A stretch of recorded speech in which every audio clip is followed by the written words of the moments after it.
Hi guys, welcome to Off the 10th Beer Reviews. My name is Chris and it's a Sunday. And it's a little bit chilly one today. Well, it's not super cold, but it's cold enough to do a stout Sunday. I know, settle down.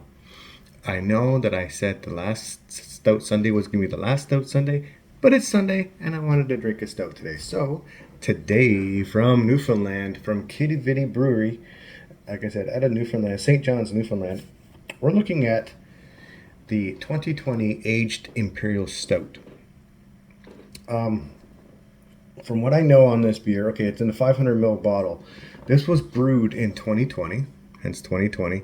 But it was bottled and aged for 3 years before they put it in a bottle, according to Untapped. But according to the back of this bottle, it said they bottled it in 2022, which is interesting. Basically, they brewed it during the COVID pandemic, and then they said, you know what, we're going to hold on to this, and then we're going to release it after, and they did. My brother was kind enough to bring this home on his last trip to Newfoundland for business, so I was excited to have this one, and I thought, you know what, why not have it today? So we're going to do it. What we got? The hops in this one they're using Magnum, so, and it's also being classified as a Russian Imperial Stout. So we'll see what it's all about, because I'm looking at tasting notes back here and whatever. I'm not going to read those to you, but I'll tell you what's in it for the malts. You got two-row malts, Mars Otter, Munich, Midnight Wheat. We got pale chocolate malt, kiln coffee malt, flake oats, flaked barley, golden naked oats, sexy, oat malt, crystal malt, and roast barley. This one has 57 IBU. So now that I've read that, because they decided to put green gold writing on the back of the bottle on a white piece, on a white sticker, and you really can't read that clearly. So, or I could be old. Wrapped up nicely in a nice paper top, and we've got a nice cap on top of this. So let's open this bottle up. Oh, you saw the smoke coming out the top of that? I did. It looked great. 10% alcohol by volume. I don't think I told you. Yeah, it's 10%. So it is what it is. I'm going to pour it in this counterpart glass. It says glassware snifter. Yeah, well, I really should hit the dollar store for a cheap snifter, because I busted mine and I'm sad about it. Okay, there's the pour. It's not super dark. You can see a little bit of brown through that, but the head is nice. Look at that. That is a wet sand looking head if I've ever seen one. That is, you go to the beach, you get that sand wet, and that's what it looks like. Pour it off. It's fizzing away a little bit right now. Oh, and I can smell that from a mile away.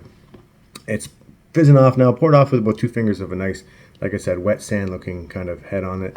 It is just sticking around too. It was fizzing away. It is slowly fizzing away. I don't know if you guys can hear that, but I'll check it in post, I guess. Let's move this nose up. Bring the bottle back. Okay.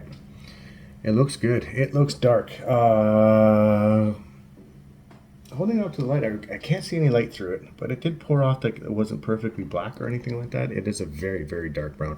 Let's take a smell. Yeah, it smells like a Russian Imperial Stout for sure. It's got that kind of.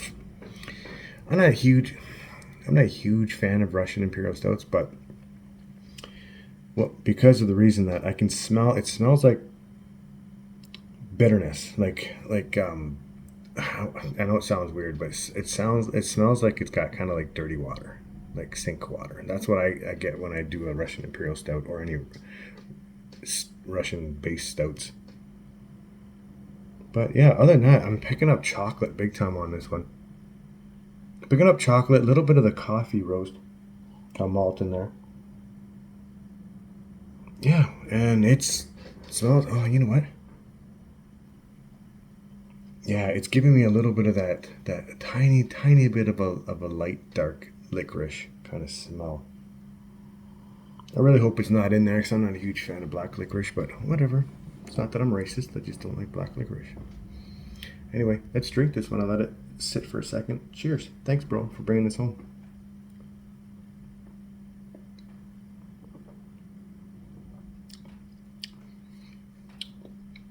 Okay.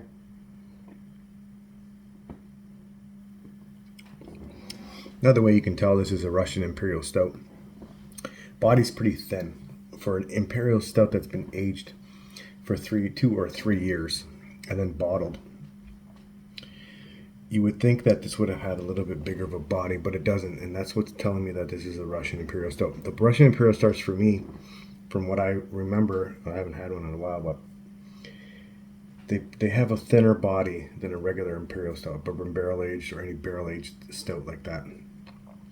So it is what it is. The body on this one, it's straight up medium. Could be a bit bigger, I guess. It could be a little bit more viscous. Okay, talk about other mouthfeel on this one. The spritziness. I thought the head was going to disappear, and it did. It's pretty much like a film on top. But if I stir it up a bit and give it a little bit of the twisty, and it keeps fizzing up, it means there's some spritziness on the sip. Right, as soon as you take the first sip, they get the bubbles dancing all over your tongue, and they stick around for a little bit longer than I would like. I wish this was a little bit more undercarbonated, but again, it's a Russian Imperial Stout. This is what they do. This is why I don't really gravitate towards this style. Let's talk about what I taste. Dragging it out, 6.5 minutes in.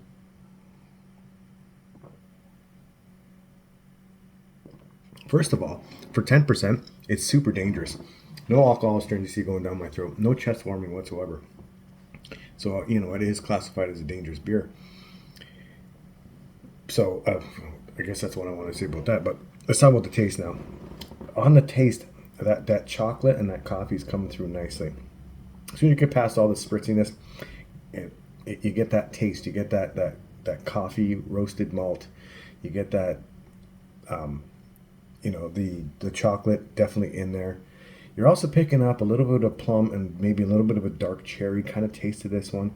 And that black licorice, it is in the background, but it's not really making the beer any worse or better, if you wanted to say that. It's there, but it's not really bothering me. So, it's not bad. My brother paid $12.99 for this bottle, which is a good deal, I guess, for an Imperial Stout.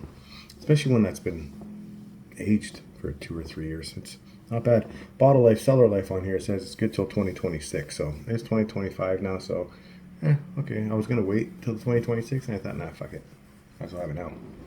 I don't know what else to say. I guess I got to score it, right? So, Quidi Vidi's aged Imperial Stout, the 2020 version, is good. Russian Imperial Stout, it's all right. It's good. I could drink this. I'm gonna drink it. Take my time with this one. It's gonna be a one and done for today.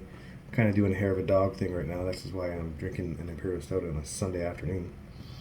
Had a little bit too much to drink last night, so I should easily cure this little hangover that I have right now. Anyway, out of 10, I like it. Would I buy it again? Probably not. Not what I totally gravitate towards, but I know what they're doing, and it's a well-made beer for a Russian Imperial Stout. And if that's your jam, you're probably going to love this beer. For me, it's good. I'm going to give it a straight up 7.75 out of 10.